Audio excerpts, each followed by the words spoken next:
वो कह रहे हैं कि एकता से और शांति से सिर्फ बीजेपी को परेशानी होती है, वो लड़ाना चाहती है। लड़ाना कौन चाहता है ये पूरा देश देख रहा है। वो राजस्थान के मुख्यमंत्री और या मध्य प्रदेश के पूर्व मुख्यमंत्री दिग्विजय सिंह ने एक फर्जी ट्वीट कर दिया, फर्जी फोटो जारी कर दिया, जिससे दंगा और ज़्यादा भड़क जाए।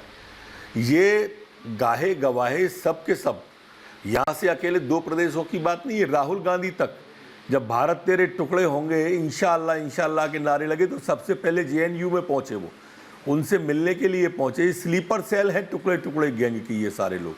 ये पूरे देश में चाहते ये हैं कि शांति नहीं हुए। क्रोनोलॉजी के तहत देश में 12 जगह रामनवमी के दिन दंगे हो गए। ऐसा क्यों है? हमारे ही जुलूसों पर क्यों होते हैं, इनके पे क्यों नहीं होते हैं? पहले से ही धारा 144 राजस्थान में क्यों लगा दी? रमजान के दिन आपने कहा लाइट नहीं काटी जाएगी, उसी समय नवदुर्गों के व्रत चल रहे थे, उसमें क्यों नहीं कहा आपने? ये तुष्टीकरण की राजनीति कांग्रेस प्रारंभ से करती आई है, जो निंदनीय है। इनको अभी समझ में नहीं आ रहा है कि देश का मिजाज क्या है। 5 प्रांतों के परिणाम अभी इनने देखे हैं। हिंदुस्तान में कुल 1.5 प्रदेश के अंदर कांग्रेस बची है, छत्तीसगढ़ और राजस्थान में। और आप देखिए कि अगले चुनाव में ढूंढते रह जाएंगे हिंदुस्तान के नक्शे पे कि कांग्रेस कहीं है क्या, अगर यही स्थिति रही इस कांग्रेस के लोगों की तो। नरोत्तम जी, मैं आपसे ये जरूर पूछूंगी क्योंकि जो पूर्व मुख्यमंत्री साहब हैं आप ही के राज्य के दिग्विजय सिंह, वो कह रहे हैं कि कुछ मुस्लिम संगठन है बीजेपी के साथ मिलकर इस तरह की हिंसा करते हैं जो मध्य प्रदेश में हुई और बाकी राज्यों में भी हुई। यानी ठीकरा वो फिर से एक बार आपके ऊपर फोड़ रहे हैं। वो कह रहे हैं कि हिंसा प्रायोजित थी और राज्य ने प्रायोजित की है।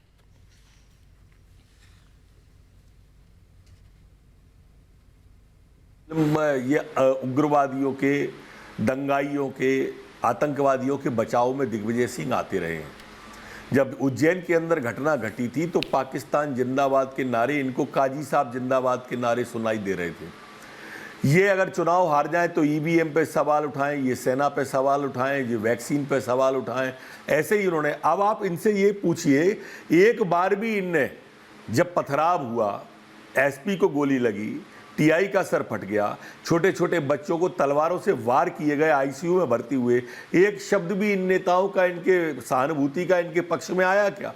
लेकिन बुलडोजर चला तो सबके सब बोलने लगे एक साथ। ये लोग, देश की जनता समझ नहीं रही है क्या? ये देश की जनता सब समझ रही है। और 1-1.5 साल बचा है छत्तीसगढ़ और राजस्थान में, इनका हिसाब होने वाला है। ये बात अच्छी तरह से ये लोग जानते हैं। 5 राज्यों के परिणाम अभी देख के निपटे ही हैं, 2 महीने ही हुए हैं।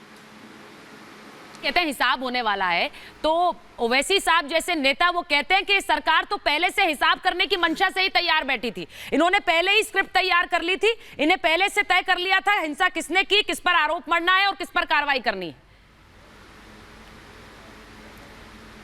विजुअल और फुटेज बता रहे हैं ना, आपके चैनल पे हमने देखे हैं। पहले से हिसाब क्या है? हमारे कहने से पत्थर फेंके क्या उनने? हमारे कहने से पत्थर थोड़ी फेंकते हैं वो लोग, और फेंकते हैं अगर हमारे कहने से ही, तो ओवैसी साहब बीच में कहाँ आ रहे हैं? आप विजुअल फुटेज देखिए, सबके चेहरे पहचान में आ रहे हैं, सबके नाम पहचान में आ रहे हैं। आपके चैनल पे हमने देखे हैं, मोबाइलों पे आ रहे हैं, व्हाट्सएप पे, फेसबुक पे, सब पर चल रहे हैं वो। तो इसलिए कोई दंगाई छुपे हुए नहीं है। अब नरोत्तम जी, मैं आपसे एक सवाल जरूर पूछूंगी। जिस तरह से ये खबरें आई, अलग अलग राज्यों से आई, रामनवमी के बाद किस तरह हंगामा मचा, फिर आज करौली में हम देख रहे हैं वहां जाने नहीं दिया जा रहा है किसी को, और ये भी कह दिया भाई धार्मिक कोई भी शोभा यात्रा निकलेगी, कोई आप पताका नहीं लगाएंगे, आप अपने घरों की छतों तक पर नहीं आएंगे, डीजे नहीं बजेगा। ये एक तरफा होगा सर, क्योंकि ये राजस्थान का मामला है, आपने ऐसी कोई मनाही अपने राज्य में नहीं, लेकिन ये सिर्फ एक तरफा होगा या आपको लगता है सबके लिए एक नियम होना चाहिए? सबके लिए एक नियम होना चाहिए। मध्य प्रदेश में सबके लिए एक नियम है। यहाँ कानून का राज है, शिवराज सिंह जी की सरकार है, यहाँ ऐसा कुछ भी नहीं है और यहाँ कोई दिक्कत भी नहीं है, शांति है। करौली में 12 दिन हो गए दंगे को हुए, एक बयान नहीं आया दंगाइयों के खिलाफ, राहुल गांधी, सोनिया गांधी से लेके गहलोत जी का। और हम लोगों को सांप्रदायिक कह रहे हैं, हम राम भक्तों को सांप्रदायिक कह रहे हैं। हिंदुस्तान के अंदर कितनी अजीब बात है। जनता जी समझती है देश की, और उसके परिणाम मैंने बताया ना कि लोकतंत्र में चुनाव एक कसौटी होता है, और अभी कसौटी पे कस के उतरे हैं ये। इनको समझ नहीं आई उत्तर प्रदेश जैसे प्रांत में भाई बहन के लिए 2 ही सीट आई हैं सिर्फ, उसके बाद समझ में नहीं आ रही है। 2% वोट आया है। आपको ये भी देखने को चाहिए इन कांग्रेसियों को, पर पता नहीं इनकी समझ में क्यों नहीं आ रहा है कि जनता का मूड क्या है, मिजाज क्या है। मैं नरोत्तम जी एक आखिरी सवाल आपसे पूछ रही हूं। एक पीएफआई का पर्चा सामने आया, उनकी स्टूडेंट बॉडी का पर्चा सामने आया और उसमें क्या बातें लिखी है मैं जरा आपको एक बार बताना चाहती हूं कि रामनवमी के दिन किस तरह से मुस्लिम विरोधी हिंसा का प्लान बनाया गया, आत्मरक्षा के लिए मुसलमान तैयार रहें, खुद से प्रतिरोध करें, यह सब उसमें कहा गया है। फांसीवादियों के खिलाफ खड़े हो जाइए, मोर्चा खोल दीजिए, यह कहा गया है। अब मुझे यह बताइए कि ये इस तरह का जो बयान आ रहा है, इसके बाद किस तरह की प्रतिक्रिया हो सकती है सर? क्योंकि ये एक धर्म के लोगों को कहा जा रहा है आपके खिलाफ हिंसा भड़काई जा रही है।